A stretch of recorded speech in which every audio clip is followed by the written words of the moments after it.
আজ থেকে 30 বছর পরে মালদ্বীপ আর থাকবে না। এন্টায়ার কান্ট্রি ওরা কোথায় শিফট করবে, ল্যান্ড খুঁজতেছে। এই যে এখন উত্তর মেরুতে দক্ষিণ মেরুতে বরফ গলে সি লেভেল বেড়ে যাচ্ছে, জানেন না আপনারা? জলবায়ু পরিবর্তনের ব্যাপারে পৃথিবীর মোড়লরা তারা হয়রান পেরেশান, কি করবে, সাগরের পানি বেড়ে যাচ্ছে। তো আমরা চাইলেই পৃথিবীর বন ধ্বংস করে দিতে পারি না, চাইলেই পৃথিবীর পরিবেশ নষ্ট করতে পারি না। ইটস আওয়ার রেসপন্সিবিলিটি এই পৃথিবীকে আমাদের বাসযোগ্য করে রাখতে হবে। এটা হচ্ছে খলিফা কোরআনিক গাইডেন্স।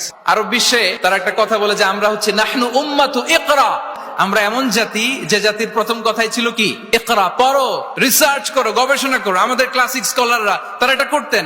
আমাদের আল বিরুনি ছিল, আল কিন্দি ছিল, জাবির ইবনে হাইয়ান ছিল, খাওয়ারিজমি ছিল।